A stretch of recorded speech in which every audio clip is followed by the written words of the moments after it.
TikTok করার কারণে গোরস্থানে লাশ দাফন করতে দেয়নি এলাকাবাসী, এই ব্যাপারে ইসলাম কি বলে? আসলে ভাই, আমরা একজন মানুষের সঙ্গে মৃত্যু পরবর্তী আচরণ কি সেটা আমরা অনেকেই জানি না। একজন মানুষ মারা যাওয়ার পরে প্রথম আচরণ হওয়া দরকার তার খবরটা শুনে এই কথা বলা, ইন্না লিল্লাহি ওয়া ইন্না ইলাইহি রাজিউন। 2 নাম্বার কাজ হচ্ছে যদি সে ছেলে হয় তাহলে বলা আল্লাহুম্মা সাব্বিতহু আলাল ঈমান, আর যদি মেয়ে হয় তাহলে বলা আল্লাহুম্মা সাব্বিতহা আলাল ঈমান। 3 নাম্বার কাজ হচ্ছে তার যদি কোনো ঋণ থাকে সেটা পরিশোধ করার দ্রুত ব্যবস্থা নেওয়া। 4 নাম্বার কাজ হচ্ছে তার দাফন কাফন, তার জানাজার নামাজ পরবর্তী সময় তাকে কবরস্থ করা পর্যন্ত তার পিছনে পিছনে যাওয়া। তো কবরস্থান অথবা কবরস্থ করা এটা একজন মানুষের মানবীয় অধিকার।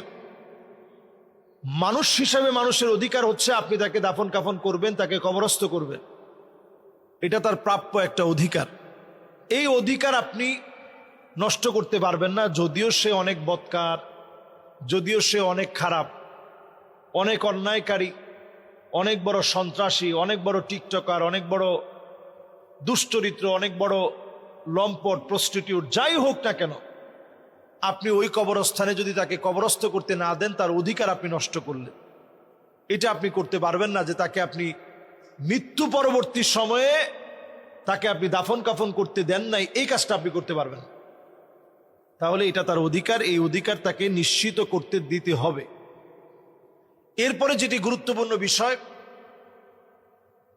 অন্তত জীবদ্দশায় যেন এলাকাবাসী মিলে এমন পদক্ষেপ যাতে নেওয়া যায় সে যেন টিকটক সহ তার চরিত্র যেন ধরে রাখতে পারে।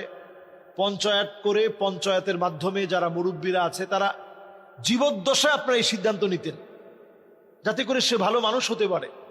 আমরা জীবদ্দশায় তেমন কিছুই করলাম না, এবার একটা মৃত লাশের সঙ্গে আমি আমার ক্ষমতা দেখালাম, এই কাজটা যেন আমরা না করি।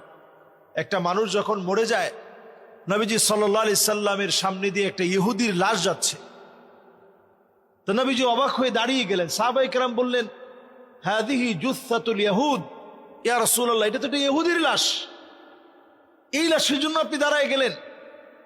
নবীজি বললেন যে ইহুদির লাশ হলেও সে বনি আদম, ওয়া কাররামনা বানি আদম, আল্লাহ তাআলা বনি আদমকে বড় সম্মানিত করেছে। বনি আদমকে আপনি অপমানিত, লাঞ্ছিত করতে পারবেন না। বনি আদম আল্লাহর কাছে বড় দামি, বড় সম্মানিত।